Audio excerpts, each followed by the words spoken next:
Social media కార్యకర్త వర్ర రవీందర్ రెడ్డికి కడప రెండో అదనపు కోర్టు 14 రోజుల రిమాండ్ విధించింది. మంగళవారం అర్ధరాత్రి 2 గంటల సమయంలో వర్ర రవీందర్ రెడ్డిని న్యాయమూర్తి భార్గవి ముందు పోలీసులు హాజరుపరిచారు. వర్ర రవీందర్ రెడ్డికి న్యాయమూర్తి 14 రోజుల రిమాండ్ విధించారు. పోలీసులు తనను చిత్రహింసలు పెట్టినట్లు వర్ర రవీందర్ రెడ్డి కోర్టుకు ఫిర్యాదు చేశారు. పోలీసులు తనను తీవ్రంగా కొట్టారంటూ జడ్జి భార్గవి ముందు తెలిపారు.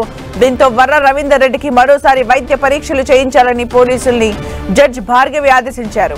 ఈ నేపథ్యంలో కాసేపట్లో వర్ర రవీందర్ రెడ్డిని కడప రిమ్స్ కు తరలించారు. వైద్య పరీక్షల తర్వాత ఆయన కడప జైలుకు తరలించనున్నారు. మరోవైపు ఈ కేసులో social media convener Varra Ravindra Reddy వాంగ్మూలం సంచలనంగా మారింది. సోషల్ మీడియా పోస్టుల కేసులో ఎంపీ అవినాష్ పిఏ రాఘవకు ఉచ్చు బిగుస్తోంది. ఇప్పటికే పులివెందులలో రాఘవపై ఎస్సీ ఎస్టీ అట్రాసిటీ కేసు నమోదైంది. దీంతో రాఘవరెడ్డి అరెస్టుకు వర్ర రవీందర్ రెడ్డి వాంగ్మూలంతో లైన్ క్లియర్ అయినట్టు తెలుస్తోంది. వైఎస్ షర్మిల, వైఎస్ సునీత రెడ్డిలపై అసభ్యకర పోస్టుల్లో రాఘవరెడ్డి కీలకంగా మారారు.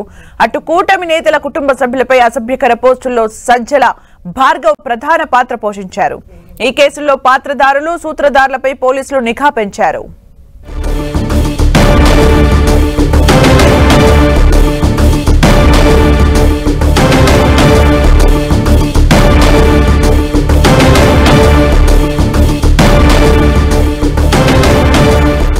ఇక మరిన్ని అప్డేట్స్ మా ప్రతినిధి సురేందర్ అందిస్తారు. సురేందర్.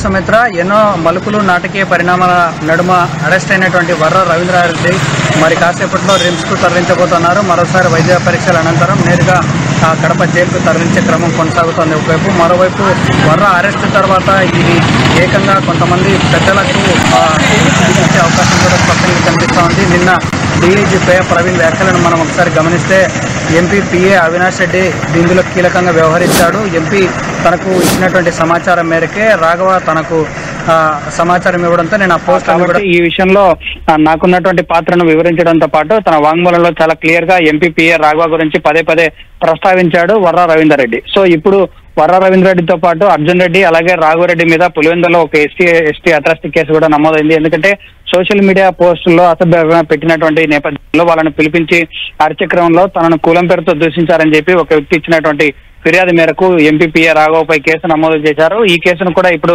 మరోసారి కీలకంగా మారబోతోంది. ఎందుకంటే గతంలో వైఎస్ఆర్ కాంగ్రెస్ పార్టీ అధికారంలో ఉన్నటువంటి సమయంలో కాంగ్రెస్ పార్టీ పగ్గాలు చేపట్టినటువంటి తర్వాత వైఎస్ షర్మిల మీద అలాగే సునీతారెడ్డి మీద తీవ్రమైనటువంటి వ్యాఖ్యలు చేసినటువంటి పరిస్థితుల్లో వర్ర రవీంద్రారెడ్డి పెట్టినటువంటి పోస్టులు చాలా కీలకంగా మారాయి. ఎందుకంటే నేరుగా వ్యక్తిగతంగా టార్గెట్ చేయడం, అలాగే కూటమి సభ్యులైనటువంటి వాళ్ళ కుటుంబ సభ్యుల మీద కూడా నేరుగా టార్గెట్ చేసి వర్ర రవీంద్రారెడ్డి పోస్టులు కీలకంగా చేశారు. అటువంటి సమయంలో ఇటు ఒకవైపు అవినాష్ పిఏ రాఘవరెడ్డి, మరోవైపు సజ్జల భార్గవరెడ్డి వాళ్ళిద్దరు ఇచ్చినటువంటి ఆదేశాలతోనే నేను ఈ పోస్టులు పెట్టాను, నాకు ఇందులో ఎటువంటి సంబంధం లేదు, మీరు వాళ్ళ మీద ఒకసారి విచారించాలని చెప్పి ఈ వాంగ్మూలంలో చాలా క్లియర్ కట్ గా చెప్పాడని చెప్పి డీజీ చెప్పినటువంటి పరిస్థితి స్పష్టంగా కనిపిస్తా ఉంది.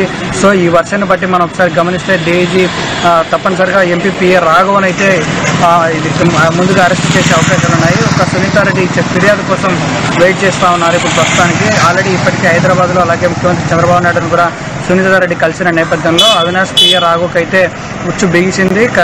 మరికొన్ని రోజుల్లో తను కూడా అరెస్ట్ అయ్యే అవకాశం ఉంది. సోషల్ మీడియా అసభ్యకర పోస్టుల్లో ఇటు వర్ర రవీంద్రారెడ్డిని మొదలుకొని చాలా మంది ఈ కేసులో అరెస్ట్ అయ్యే అవకాశాలు కూడా కనిపిస్తూ ఉన్నాయి. వర్ర రవీంద్రారెడ్డి పైన కడప జిల్లాలో ఇప్పటికే 10కి పైగా కేసులు నమోదు చేసినట్టు పోలీసులు వెల్లడించారు. కాబట్టి ఇప్పటికే అప్స్కాన్లో ఉన్నటువంటి రాఘవ మీదనే నిఘా పెంచారు. అంతేకాకుండా వర్ర రవీంద్రారెడ్డితో పాటు కడప జిల్లాలో ఉన్నటువంటి చాలా మంది కీలక నేతల ఫాలోయర్స్ ను కూడా సోషల్ మీడియాను ఎవరైతే టార్గెట్ చేసి వస్తున్నారో వాళ్ళందరినీ కూడా ఫోకస్ పెంచే అవకాశం కూడా స్పష్టంగా కనిపిస్తుంది. Sumatra. Thank you Surender for